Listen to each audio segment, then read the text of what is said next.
सुरुमा हामी क्वेशन पढ्छौं र क्वेशनले के भनेको छ त्यो हेर्छौं। हामीलाई क्वेशनले भनेको छ Bipin bought a motorcycle for rupees 2,40,000 and fixed its price 20% above the cost price. Then he allowed 15% discount and sold to a customer with 13% value added tax. बिपिनले चाहिँ एउटा मोटरसाइकल किन्यो अरे।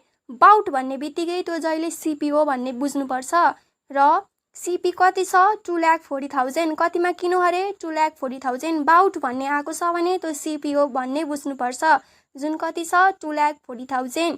त्यसपछि उसलाई के भनेको छ fixes it's price 20% above the cost price. Fixed भनेपछि एमपी बुझ्नुपर्छ भनेपछि एमपी कति छ 20% above द कस्ट प्राइस छ।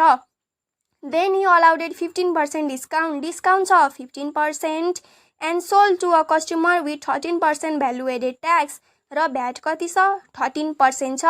अब हामी क्वेशनले के सोधेको छ त्यो हेरौं। What was the mark price of the bike? Mark price कति हो सोधेको छ एउटा। अर्को छ what was the selling price of the bike after discount? Selling price of the bike after discount भनेको एसपी सोधेको छ अनि how much did the customer pay for it with VAT भनेको एसपी विथ भ्याट सोधेको छ। अब सुरुमा हामी दिएको कुरा लेखौं। अघि नै भनिहाले मैले बाउट भनेको सीपी हुन्छ त्यही भएर हाम्रो सीपी कति भयो 2,40,000। हाम्रो एमपी कति भयो 20% above द कस्ट प्राइस। हामीलाई डिस्काउन्ट कति छ 15% अनि हाम्रो भ्याट कति छ 13%। अब हामीलाई सुरुमा क्वेशनले के सोधेको छ what was the mark price of the bike. हामीले मार्क प्राइस फाइन्ड गर्नु छ। अब सधैँ हामीलाई यसरी सीपी दिएर हामीलाई 20% above द कस्ट प्राइस अथवा कति % above द कस्ट प्राइस भनेको छ भने जहिले पनि हाम्रो एमपी निकाल्ने फर्मुला सीपी प्लस त्यहाँ कति % दिएको छ त्यो गिवन % अफ सीपी हुन्छ जुन मैले यताको साइडमा लेखेको छु।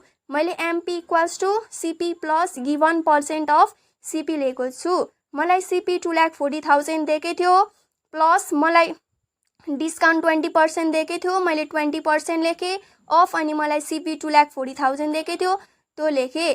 त्यसरी मैले सल्भ गरेँ र मेरो सल्भ गर्दाखेरि एन्सर कति आयो 2,88,000 आयो। 288 अनि 3टा 0 288 3टा 0 आयो। यसरी मैले मार्क प्राइस फाइन्ड गरेँ। अब अर्को मलाई के सोधेको छ what was the selling price of the bike after discount. Discount दिइसकेपछि सेलिङ प्राइस कति हुन्छ अरे मैले अगाडि नै देखि भनिसकेको छु। डिस्काउन्ट दिइसकेपछि एसपी निकाल्ने फर्मुला हाम्रो MP minus discount % of MP लेख्नुपर्छ जुन मैले यताको साइडमा लेखेको छु। SP equals to MP minus discount % of MP. MP हामीले कति निकालेको थियौँ 288 अनि 000 त्यो मैले एमपी को ठाउँमा हालिहालेँ। मलाई डिस्काउन्ट 15% दिएको थियो त्यो पनि मैले लेखिहालेँ र मेरो सल्भ गर्दाखेरि लास्टमा मेरो एन्सर कति आयो 244,800 आयो। कति आयो 244,800। अब थर्डको क्वेशन पढौँ। थर्डको क्वेशनमा हामीलाई के भनेको छ how much did the customer pay for it with VAT भनेको छ। कस्टमरले भ्याटसँग चाहिँ कति तिर्यो भनेको छ। जहिले पनि विथ भ्याट भन्ने आएको छ भने त्यो एसपी विथ भ्याट हुन्छ र एसपी विथ भ्याटको फर्मुला सधैँ SP plus VAT % of SP हुन्छ। SP plus VAT % of SP हुन्छ। एसपी हामीले निकालेकै छौँ 244,800। त्यस पछाडि हामीलाई भ्याट पनि 13% दिएकै छ। यसरी निकाल्दा मेरो एन्सर 27,6624 आयो।